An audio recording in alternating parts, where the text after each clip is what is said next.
Hi friends, welcome to Nila's kitchen. நம்ம இன்றைக்கி என்ன பார்க்க போகிறோன்னா, இப்போது நம்ம ஜவ்வரிசி பாயாசம் எப்படி செய்யலான்னு பார்க்கலாங்க. நான் ஜவ்வரிசி ஒரு மணி நேரம் ஊற வச்சுருக்கேன். நான் ஒரு 30 கிராம் ஜவ்வரிசி எடுத்துருக்கேங்க. இது ஒரு 2 விசில் வச்சு எடுத்துக்கலாங்க. பாருங்கள், பாயாசத்துக்கு நான் நாட்டு சர்க்கரையாக மிக்ஸ் பண்ணி எடுத்துக்கிட்டேங்க. இப்போ நான் பால் காய்ச்சி கெட்டியாக ஊற்றிக்கிறேன். அவ்வளோதாங்க. இப்போ ஒரு தாளிப்பு கொடுத்துடலாம் பாயாசத்துக்கு. இதுலேயே கோதுமை கூட போட்டு செய்யலாங்க. இப்போ நான் பாயாசத்துக்கு அதில் ஜவ்வரிசி, வெல்லம், பால் எல்லாம் மிக்ஸ் பண்ணிட்டேங்க. இப்போ இதில் கோதுமை ரவையை வேக வச்சுக்கலாம். பாருங்கள், நெய் ஊற்றி சம்பா ரவையை வறுத்தெடுத்துக்கலாங்க.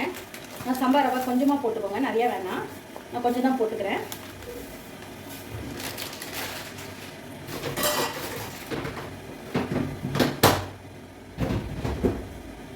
பாருங்க, இப்போ நான் வறுத்துக்கிறேன்.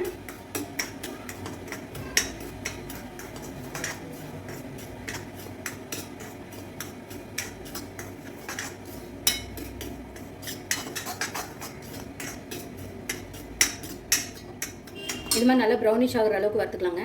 சம்பா ரவை வறுபட்டதும் நான் சுடு தண்ணி ஊற்றிக்கிறேன். சீக்கிரம் வேகணுங்கிறதுக்காக நான் ஹாட் வாட்டர் ஊற்றிக்கிட்டேங்க.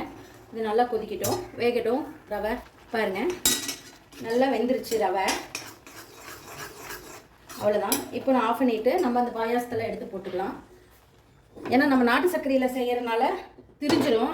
நீங்கள் அடுப்பு பற்ற வச்சிங்கன்னா நான் ஆட் பண்ணிட்டேன். நல்லா மிக்ஸ் பண்ணிக்கோங்க. அவ்வளோதான். இப்போ ஒரு நம்ம தாளிச்சிடலாங்க. பாருங்க, நெய் நல்லா காஞ்சதும் நான் முந்திரி போட்டுக்கிறேன். அப்படியே திராட்சை இது போட்டு ஆஃப் பண்ணிக்கிறேன். அவ்வளோதான், சூப்பராக ஆயிடுச்சு. போய் இதில் கொட்டிக்கலாம். நான் கொட்டிக்கிறேன். அவ்வளோதாங்க, சூப்பரான ஒரு பாயாசம் ரெடி. கண்டிப்பாக நீங்களும் இந்த மாதிரி கோதுமையும் ஜவ்வரிசி யூஸ் பண்ணி செஞ்சு பாருங்கள். செம்ம டேஸ்ட்டாக இருக்கும் இந்த பாயாசம். இந்த வீடியோ பிடிச்சிருந்தா லைக் பண்ணுங்கள், ஷேர் பண்ணுங்கள், மறக்காமல் சப்ஸ்கிரைப் பண்ணுங்கள். தேங்க்யூ ஸோ மச் ஃபார் வாட்சிங். பை.